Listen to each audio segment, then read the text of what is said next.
Most U.S. presidential elections are really remembered for one big moment, one idea, one central framing premise. Do you know what people are afraid of in America? Afraid they're going to get COVID. There's just no question that whatever else we think of 2020, it will be the COVID election. American history, in fact, is replete with elections that come at a time of national crisis. There are numerous examples. When Herbert Hoover was first elected, he was actually seen as a highly competent technocrat. Herbert Hoover was seen as a kind of example of progressive good government and technocracy in action. Essentially, Herbert Hoover was turned out of office by FDR because voters blamed him and his lack of leadership on the Depression. He basically said, don't worry about it. Prosperity is just around the corner. The president began this campaign with the same attitude with which he has approached so many. He sought to create the impression that there was no depression. He was sticking with the strategy that didn't seem to be working for many Americans. And then there was the iconic image of what was labeled devastatingly the Hoovervilles, the mass camps of Americans who were unemployed and made homeless as a result of the Great Depression. FDR was seen as the candidate who had ideas to combat it. I pledge myself to a new deal for the American people. It really was a very explicit fight and a contest between plan versus no plan. And I think you hear echoes of that, in fact, today in the campaign that Joe Biden is attempting to run against Donald Trump. Plan for attacking the coronavirus versus no plan. We lead the world in confirmed cases, lead the world in deaths. Our economy is in tatters. And after all this time, the president still does not have a plan. Well, I do. Jimmy Carter was always going to face a very difficult time given the situation with the economy entering a recession by the end of the first quarter of the 1980 election year itself.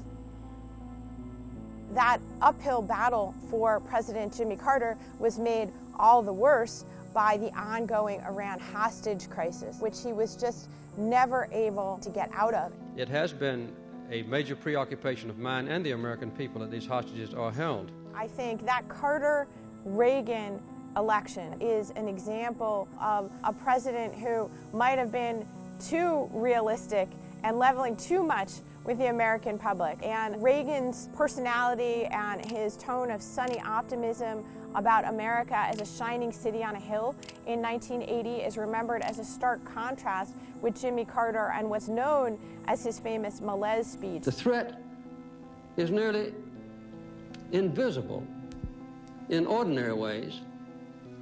It is a crisis of confidence. It is a crisis that strikes at the very heart and soul and spirit of our national will. We can see this crisis in the growing doubt about the meaning of our own lives and in the loss of a unity of purpose for our nation. It was seen as a sort of grim portrait of America on his watch. I think Donald Trump has taken a lesson from the 1980 campaign and remains a huge believer in the idea that you should not describe things on your watch in too negative terms. In fact, Donald Trump errs almost always on the side of painting a misleadingly positive and glowing portrait even of his own performance. We've done much better than most, and with the fatality rate at a lower rate than most, we're helping a lot of countries that people don't even know about. I get calls all the time asking for help. You'll soon see vaccines pouring out years ahead of what they would have been under a more traditional, let's use that term because it's nicer, a more traditional administration. The other thing that Jimmy Carter tried and failed to do was to make Ronald Reagan so scary that American voters would not want to change course and go for Ronald Reagan. I felt that Ronald Reagan wasn't too good for education in California when he was governor. I don't think Reagan showed enough compassion for the people of California. I don't know of anything he did for this state. He was seen as an extremist conservative with ideas that were not supported by the mainstream of Americans. And Ronald Reagan cleared the hurdle of being an acceptable enough alternative. And by the way, that I think is another echo of the campaign that we're in right now. Make no mistake, if you give power to Joe Biden, the radical left will defund police departments all across America. No one will be safe in Biden's America. If this is a referendum on Trump, Trump needs to make Biden so dangerous or outlandish that somehow he's not seen as an acceptable alternative. Do I look like a radical socialist with a soft spot for rioters? Really? That's a lot harder to do with Joe Biden, who spent his career on the national stage and in fact was vice president of the United States for 8 years very recently. So that's a very different situation than Ronald Reagan was in, and it didn't work even in 1980. In 1992, George H.W. Bush faced re-election, but recession and the relentless focus on the economy by the young challenger Bill Clinton really were fatal for George H.W. Bush. And then the fact that there was opposition and anger and fury within his own party over breaking his no new taxes pledge. That was a pledge he made in 1988, and he broke it to make a budget deal with Democrats, which was actually very successful from a policy point of view, but it came at an enormous political cost for George H.W. Bush. We have a question right here. Yes, how has the national debt personally affected each of your lives? And if it has... In the debates, Bush's seeming discomfort with modern campaigning, he actually looked down at his watch in the middle of one of the debates with Bill Clinton. That was a terrible moment, I think, for George H.W. Bush, and it seemed to confirm many of the critiques that Democrats had already been making about him. Also, Republican-leaning voters were divided by the independent candidacy of Ross Perot.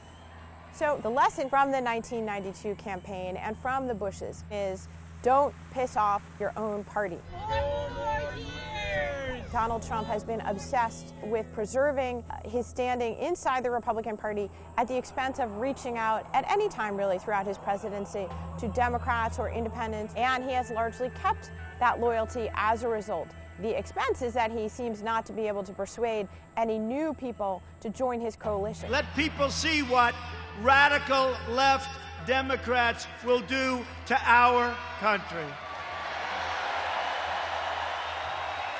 So I would say that Trump obviously is not a big reader, he's not a big student of history, unlike most recent presidents, by the way. However, Donald Trump is a creature of the era in which he grew up in and which he came to power. He often seems to view the world as if it was still the 1980s, when he was a brash young developer who had a lot of ideas about what to do and how to make America strong in the late Cold War. When you see Donald Trump tweet about suburban housewives of America, you feel like he's still living in the 1950s and 1960s and perhaps is not up to date with the America and the demographics that exist today. The bottom line is that Americans have tended to vote for change when we're in the midst of a crisis that appears to be ongoing. There are a couple of exceptions to this rule, and that tends to come in the midst of wars. But during economic crisis, especially, that seems to cast question on the leadership of the incumbent president. That precedent is very, very strongly against Donald Trump, I would say, going into the 2020 election.